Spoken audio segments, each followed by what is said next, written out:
ಹಾಗಾದ್ರೆ ತಾರಕ್ ಹೇಳಿದ್ ನಿಜ ಆಗತ್ತಾ ಮಾಮ್? ಆ ಕೆಲ್ಸದೊಳ್ ಮಗುನೇ ಈ ಮನೆಗ್ ವಾರಸ್ದಾರ ಆಗ್ತಾನ? ಆದ್ರೂ ಆಗ್ಬೋದು, ಆಗ್ದೇನೋ ಇರ್ಬೋದು. ಆ ಕೆಲ್ಸದೊಳ್ ಮಗು ಈ ಮನೆಗ್ ವಾರಸ್ದಾರ ಆದ್ರೆ ನನ್ ಕತೆ ಏನು ಮಾಮ್? ನಿನ್ ಕತೆ ಅಂದ್ರೆ ನಿನ್ಗೆ ಆಸ್ತಿ ಸಿಗೋದಿಲ್ಲ ಅಂತನಾ? 100% ನಿನ್ಗೊಂದು ಬಿಡ್ಗಾಸು ಕೂಡ ಸಿಗೋದಿಲ್ಲ.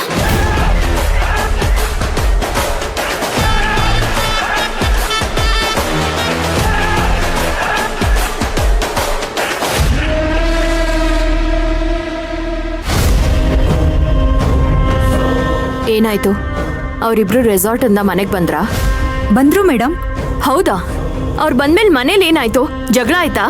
ಆಯ್ತಾ ಅಲ್ಲ ಮೇಡಮ್, ಅವ್ರು ಬಂದಾಗಿಂದ ಮನೇಲಿ ಜೋರ್ ಮಾತುಕತೆ ಆಗ್ತಾನೆ ಇದೆ. ಅದ್ರಲ್ಲೂ ಅಮ್ಮ ಮಗನ್ ಮಧ್ಯ ಅಂತೂ ದೊಡ್ಡ ಯುದ್ಧನೇ ನಡೀತು. ರೇಣುಕಾ, ಹೀಗ್ ಹೇಳಿದ್ರೆ ನನ್ಗೇನ್ ಅರ್ಥ ಆಗತ್ತೆ? ಅಲ್ಲಿ ಏನಾಯ್ತು ಅಂತ ಸರಿಯಾಗಿ ಬಿಡ್ಸ್ ಹೇಳು. ಮೇಡಮ್, ಅದು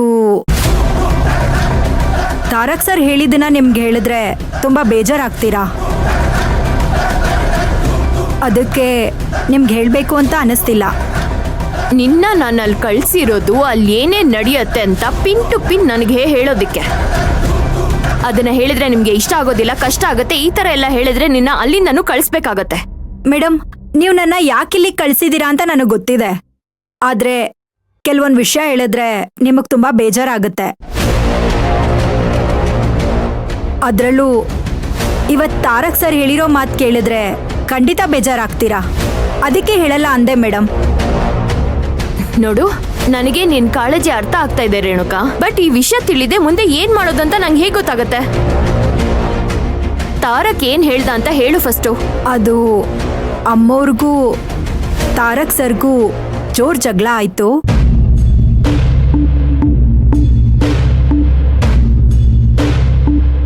ಅವಳು ನನ್ನ ಹೆಂಡತಿ, ಈ ಮನೆ ಸೊಸೆ.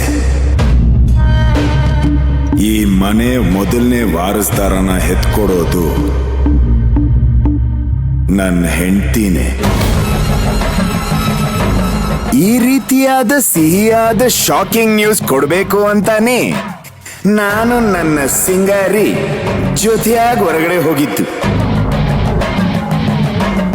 ಇನ್ನ 10 ತಿಂಗಳಲ್ಲಿ ಮನೆಗೆ ಸಿಂಹದಂತ ಮಗನೋ ಇಲ್ಲ ಮಹಾಲಕ್ಷ್ಮಿ ಅಂತ ಮಗಳು ಬಂದೇ ಬರುತ್ತೆ.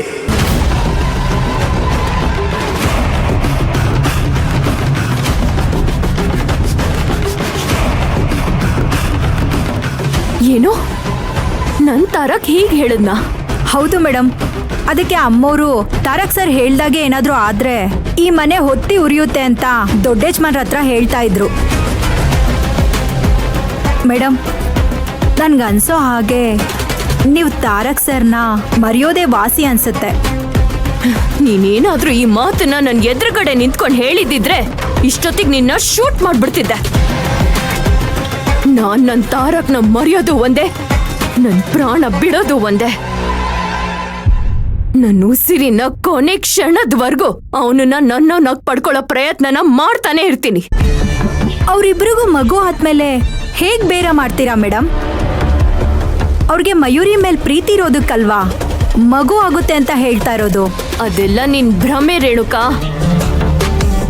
ತಾರಕ್ಗೆ ಅವಳ ಮೇಲೆ ಪ್ರೀತಿನೇ ಇಲ್ಲ, ಅವಳನ್ನ ಹೆಂಡತಿಯಾಗಿ ಸ್ವೀಕರಿಸೇ ಇಲ್ಲ ಅಂದ್ಮೇಲೆ ಮಗು ಎಲ್ಲಿಂದ ಆಗುತ್ತೆ? ಅದೆಲ್ಲ ಅವರಮ್ಮಂಗೆ ಉಡ್ಸೋದಿಕ್ಕೆ ಅಂತ ಹೇಳಿರೋ ಮಾತುಗಳು. ನೋಡು, ಇನ್ಮೇಲೆ ಅವರಿಬ್ರನ್ನ ಸೂಕ್ಷ್ಮವಾಗಿ ಗಮನಿಸ್ತಾ ಇರು. ಸರಿ ಮೇಡಮ್.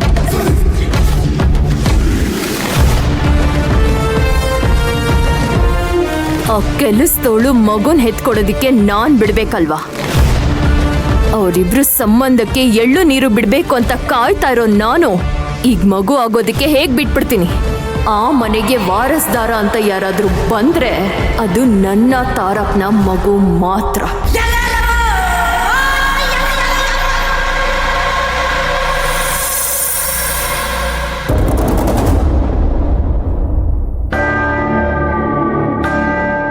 ಏನ್ ಮಾಮ್ ಹೀಗೆ ಹೇಳ್ತಾ ಇದ್ಯಾ? ಆಸ್ತಿಲ್ ಪಾಲ್ ಕೊಡ್ಬೇಕಾಗಿರೋ ನೀನೇ ಒಂದು ಬಿಡಿಗಾಸು ಸಿಗಲ್ಲ ಅಂತ ಹೇಳ್ತಿದ್ರೆ ನಾನು ನನ್ನ ಗಂಡ ಏನ್ ಮಾಡ್ಬೇಕು? ಹೀಗೆಲ್ಲ ಬದುಕಿ ಆಮೇಲೆ ಏನ್ ಭಿಕ್ಷೆ ಎತ್ಕೊಂಡು ಬದುಕ್ಬೇಕಾ? ಅದನ್ನ ಯೋಚನೆ ಮಾಡ್ಬೇಕಾಗಿರೋದು ನೀನು ಸಮಂತ. ನೀನ್ ಯಾವತ್ತಾದ್ರೂ ನಿನಗ್ ಮಗು ಮಾಡ್ಕೊಳ್ಳೋದ್ ಬಗ್ಗೆ ಯೋಚನೆ ಮಾಡಿದ್ಯಾ? ಆ ಯೋಚನೆನೇ ಇಲ್ಲ ಅಂದ್ಮೇಲೆ ಈ ಆಸ್ತಿ ಬಗ್ಗೆ ಯಾಕೆ ಯೋಚನೆ ಮಾಡ್ತೀಯಾ?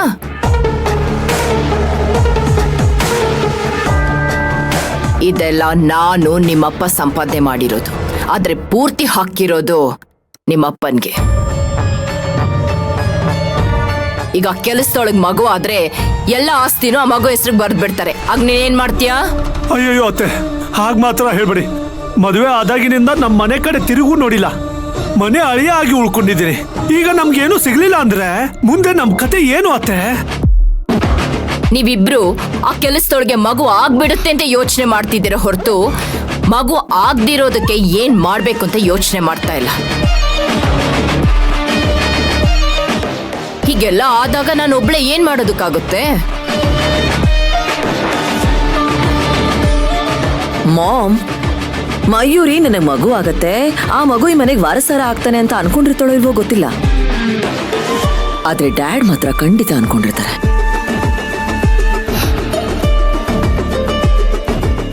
ಅದನ್ನೆಲ್ಲ ಪ್ಲಾನ್ ಮಾಡಿನೇ ಅಲ್ವಾ ಅವರು ನಮ್ಗೆ ಯಾರಿಗೂ ಗೊತ್ತಾಗ್ದಿರೋ ಹಾಗೆ ಅವರಿಬ್ರನ್ನ ರೆಸಾರ್ಟ್ ಕಳ್ಸಿರೋದು? ನನಗೂ ಅದೇ ಡೌಟ್ ಇದೆ.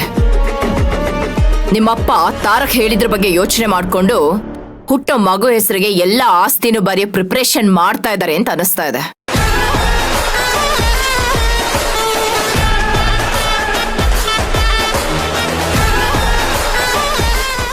ಇಲ್ಲ ಅತ್ತೆ, ಹಾಗಾಗ್ಬಾರ್ದು. ಹಾಗೇನಾದ್ರೂ ಆದ್ರೆ ಖಂಡಿತ ನಾವು ಬೀದಿಗೆ ಬಂದ್ಬಿಡ್ತೀವಿ. ಅಷ್ಟು ಸುಲಭವಾಗಿ ಹಾಗೆಲ್ಲ ಆಗೋದಕ್ಕೆ ನಾನು ಬಿಡೋದಿಲ್ಲ. ಹೇಗಾದ್ರೂ ಮಾಡಿ ಇದಕ್ಕೆ ಅಂತ್ಯ ಹಾಡೇ ಹಾಡ್ತೀನಿ.